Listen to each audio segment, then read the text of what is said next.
एक बार एक अमीर आदमी था जो अपनी अपार संपत्ति और ऐश्वर्य के बावजूद निरंतर चिंता से ग्रस्त था। उसने अपनी मानसिक अशांति का समाधान पाने की उम्मीद में एक ज्योतिषी की सलाह ली। ज्योतिषी ने उसकी कुंडली देखी और कहा, तुम्हारी कुंडली में कुछ भी गड़बड़ नहीं है। तुम्हारी चिंता अकारण है और तुम्हें बेवजह परेशान कर रही है।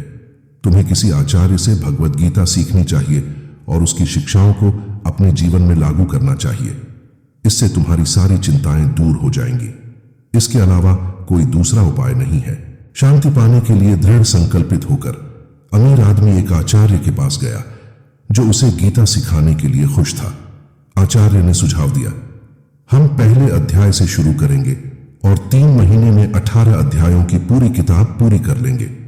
हालांकि उस आदमी ने जवाब दिया, नहीं स्वामी जी, मैं कई कामों में व्यस्त हूं, मुझे सबसे जरूरी हिस्सा सिखाएं। आचार्य ने सहमति जताते हुए कहा, ठीक है, बस 18वां अध्याय सीख लो।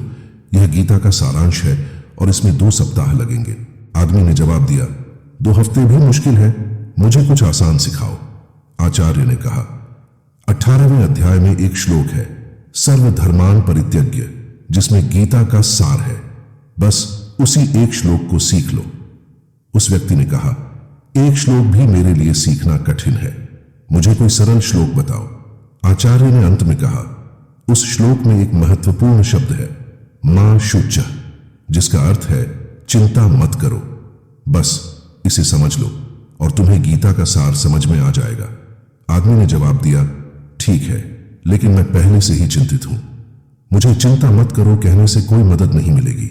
कृपया मुझे बताएं कि मुझे चिंता से छुटकारा पाने के लिए क्या करना चाहिए। आचार्य ने फिर समझाया, गीता का सार यही है, अगर आप जानना चाहते हैं कि चिंताओं से कैसे मुक्त हुआ जाए तो आपको पहले अध्याय से शुरू करना होगा और धैर्यपूर्वक सभी अध्यायों को पढ़ना होगा। इस प्रक्रिया का कोई शॉर्टकट नहीं है। भगवत गीता स्वयं भगवान द्वारा दिया गया एक शॉर्टकट है।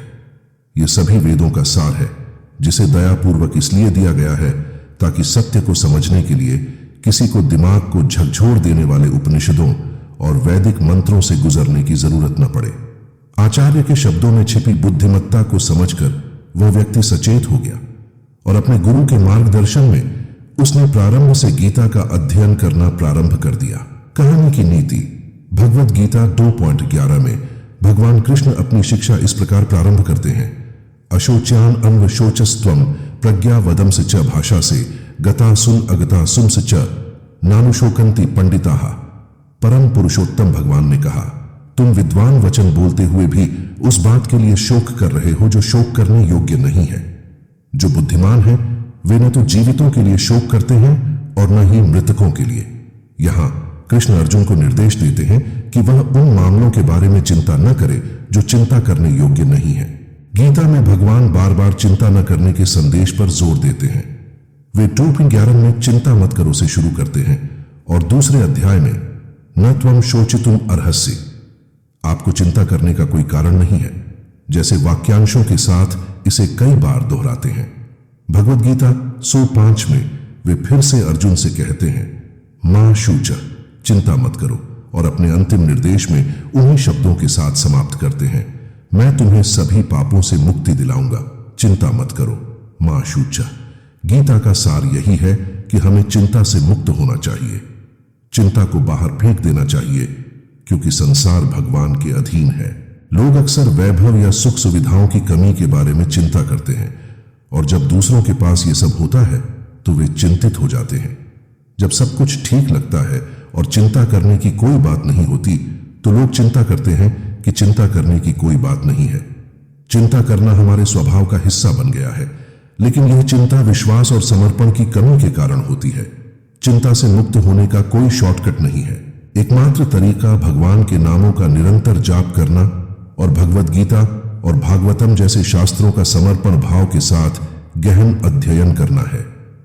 हम जितना अधिक तीव्रता से इन शास्त्रों का जाप और अध्ययन करेंगे उतना ही हम कृष्ण के प्रति समर्पित होंगे। मां एकम शरणम व्रज। जैसे ही हम कृष्ण के प्रति समर्पित होते हैं हम निडर और चिंता से मुक्त हो जाते हैं। इस समझ को हमारे शरीर और आध्यात्मिक जीवन को बनाए रखने के ईमानदार प्रयासों द्वारा समर्थित किया जाना चाहिए। हरे कृष्ण कृष्ण कृष्ण हरे हरे, हरे राम राम राम हरे हरे।